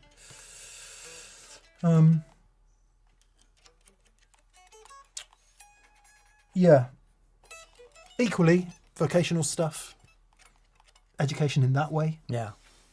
You know, diplomas, H&Ds, I don't even know what they're called yet, but learning a skill and a trade. Oh, yeah, definitely. Totally. Keep learning. Just keep learning.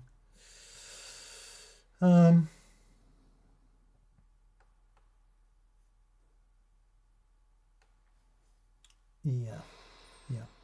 Grow vegetables, says N. Dawson. Yes, they should teach that in uni. They probably do, actually.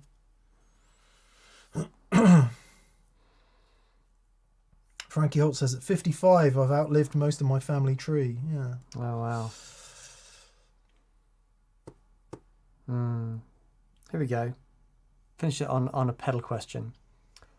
Scott Holgard says, Dan, pedals with transformers make a lot of noise when above a power supply. Is there a way to lower or remove this noise, or do we just need to move them as far away from the power supply as possible? So of course it depends on the supply. A lot of your pedal power supply that's got the big mains transformer, when you plug into that, it creates a lot of EMF, electromagnetic frequency sort of flying around, and a lot of transformers do pick up on that. It's the magnetic field. Sometimes if you get your power supply, you can just turn it and you'll find a point where it's quiet. But the rule of thumb is keep the power supply, the mains part of the power supply, is far away from your wah pedal, anything that's got, inductors and transformers. Keep it away from those.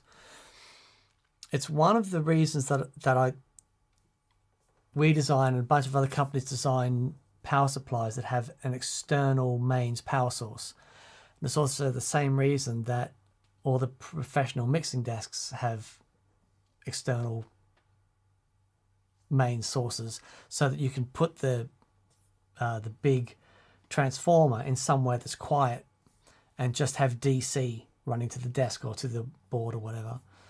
Because if it's just DC, then it doesn't have the same issues. It's the AC and the big transformers that are creating the problem. So most of the time they're okay. Combustion Eng is saying, my Hudson broadcast is quite close to my gig rig power supply. It's silent.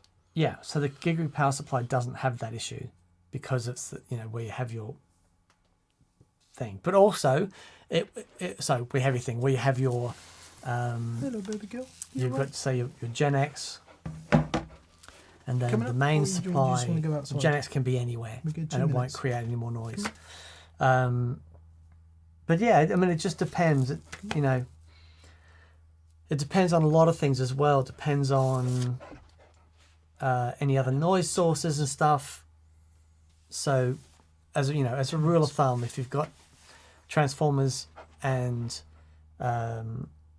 any of that stuff,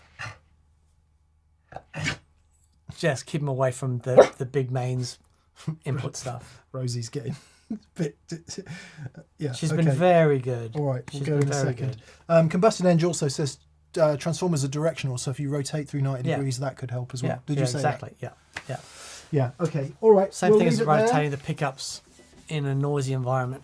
Rosie needs a wee-wee. Dan, play us out. Friday's show, I think we'll put the Tone King Imperial preamp one out. Oh, cool.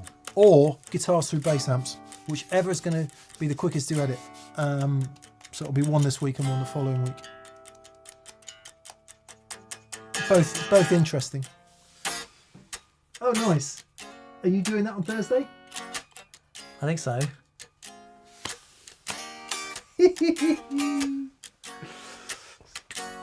Can you handle it? Daniel, can you handle this? Rosie, can you handle this? It's quarter to bootylicious for you. Thanks for being with us, everyone. BB, thanks so much. We'll see you Friday. Have fun. And I might see some of you on Thursday night. You'll see me. Actually, I think I might get a hotel. Oh no, I don't need to. I can stay at your house. I created a really nice bedroom for you.